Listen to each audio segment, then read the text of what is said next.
Bonsoir à toutes et à tous, bienvenue dans l'édition de 18h du journal de TV Vendée. Nous sommes le mercredi 21 août. C'est l'un des événements phares chaque été en Vendée. La fête de l'agriculture a lieu ce week-end. Il s'agit de la 39e édition et elle aura lieu à Chavagne-en-Paillé. 70 000 visiteurs sont attendus. L'occasion de mettre en avant tout le travail et toutes les facettes de la filière agricole avec de nombreuses animations au programme. Kim Bastard est allé suivre les derniers préparatifs. C'est l'une des plus grandes fêtes agricoles de France.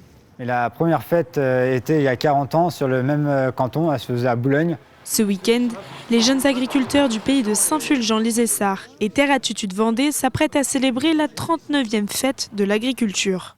Les gens vont arriver par ici et là il y aura le début des files d'attente et après toute l'entrée de la fête en commençant par le pôle partenaire premium. Cette année on a 140 partenaires et on n'a jamais eu autant de partenaires.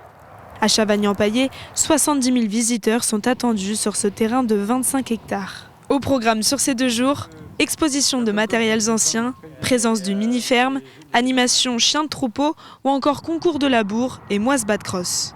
Le moisse-bat est l'animation phare de la fête de l'agriculture.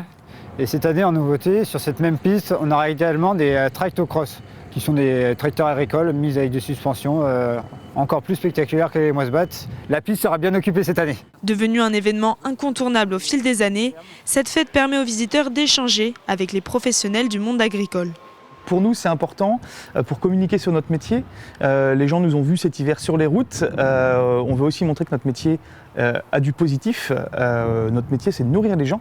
Et donc, on l'a mis déjà dans notre thème. C'est tous unis pour vous nourrir, notre métier, votre richesse. Rappeler l'importance de notre métier sur notre territoire et dans le paysage. Et aussi de créer des vocations.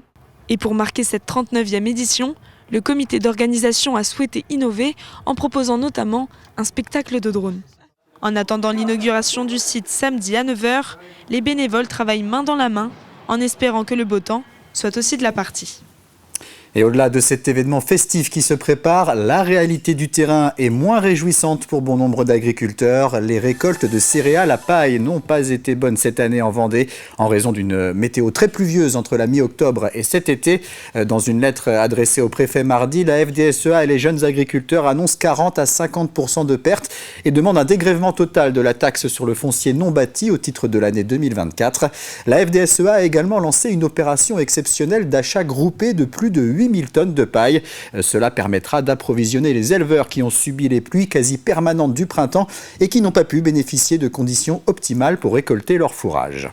On a ramassé une herbe de moindre qualité, donc on devra complémenter à travers du maïs par exemple notre ration, ce qui va nous coûter beaucoup plus cher, et puis après en plus de l'achat de paille. Et nos céréaliers par rapport à la perte de rendement qu'ils ont eue qui est très importante. Le blé sert aussi à la paille qui est nécessaire pour que nos animaux soient dans de bonnes conditions en termes de bien-être, et donc des opérations qui ont été faites pour la Vendée à plus de 8000 tonnes d'achat de paille complémentaires qui derrière n'ont pas lieu d'habitude.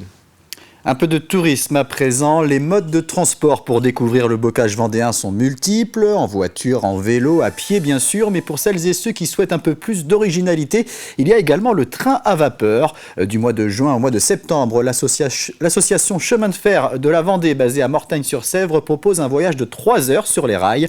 En juillet et en août, 3 départs sont programmés chaque semaine. Une manière insolite de découvrir les paysages, mais aussi l'histoire du train. Reportage Kim Bastard. À 79 ans, c'est la star du jour. Ce train à vapeur de 1945 va transporter aujourd'hui 300 passagers de Mortagne-sur-Sèvre aux Herbiers. En montant dans les différents wagons, ces derniers n'ont qu'une hâte, voir la locomotive en action.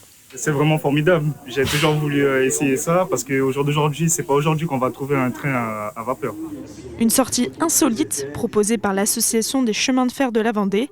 À bord, 5 bénévoles passionnés s'activent même sous ces fortes chaleurs. C'est moi qui gère la vitesse, les arrêts, avec l'aide des 2 chauffeurs, qui eux fabriquent la vapeur pour faire avancer la machine. On va refaire des gestes historiques qui existaient avec ces machines, puisqu'elles avaient une très petite autonomie en eau. Donc là, on va rembarquer de l'eau, ça va permettre de se mettre un petit peu les mains dans l'eau froide. Dans la locomotive, la température atteint rapidement les 50 degrés, alors que les chauffeurs s'occupent de brûler le charbon. Entre les wagons, les passagers qui prennent l'air reçoivent par moments quelques résidus. Ce qui vous tombe dessus, il y a deux choses. Il y a d'une part des petites escarbilles, donc le charbon qui s'échappe par la cheminée et qui retombe sur les épaules des voyageurs, surtout ceux qui sont en t-shirt blanc. Ça vous permet de comprendre pourquoi nous on est habillés en noir. Et vous avez aussi des branches et des feuilles et éventuellement quelques insectes qui vous tombent dessus, puisque la force de la vapeur qui sort de la cheminée fait un petit peu le ménage sur toutes les branches qui sont autour. Pendant ce voyage, Bruno s'occupe de composter les billets des passagers, pendant que Mathieu, le chef de bord, anime le trajet. 14 arches de 17 mètres d'ouverture. 20 km plus loin, le train s'arrête en gare des Herbiers. L'occasion pour les passagers d'assister au remplissage de l'eau. Caméra à la main, ce passionné de train tient à immortaliser le moment. C'est un bon passe-temps. C'est joli, ça permet de voir d'autres paysages. Pour d'autres, ce voyage en train est l'occasion de se remémorer de bons souvenirs. Ça ressemble les trains de mon pays. Il y a une grande ligne qui s'appelle Transsibérie qui va entre la Chine, le Pékin, Ulaanbaatar et Moscou. Fin de la pause, les wagons se remplissent à nouveau. Le retour à Mortagne-sur-Sèvre est prévu pour 18h. À bord cette fois-ci, pas de commentaires, mais de la musique. Un trajet apaisant qui permet aux passagers d'apprécier au mieux les paysages de la Vendée. Amener la culture urbaine au bord de la mer, c'est le leitmotiv du Out Festival dont la 5e édition se tiendra ce jeudi et ce vendredi à Notre-Dame-de-Mont. Un événement organisé par l'Espace Jeune de la commune, la Junior Association. L'événement met à l'honneur les sports et les arts de rue. De multiples activités sont représentées. Des classiques comme le roller ou le skateboard, mais aussi des plus méconnus comme le tech-ball, l'archerie tag ou encore le sprint à l'aveugle. Des soirées musicales et dansantes sont également au programme.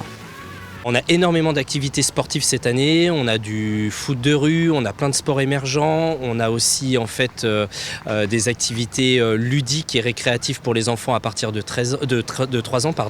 On a du roller, du skate et toute une pléiade d'initiations autour des sports et cultures urbaines. Comme on dit, on invite en fait l'urbain à venir s'initier aux activités urbaines au bord de la mer. Il y a 2 grosses soirées. La première soirée, c'est un bal participatif hip-hop, nouvelle discipline aux Jeux Olympiques. Et puis on a une grosse course colorée dans la ville de 7 km avec la Fight Color et une DJ Mousse Party à la fin. C'est la fin de cette édition. Prochain rendez-vous avec l'actualité vendéenne ce jeudi à 12h30. À très bientôt sur TV Vendée.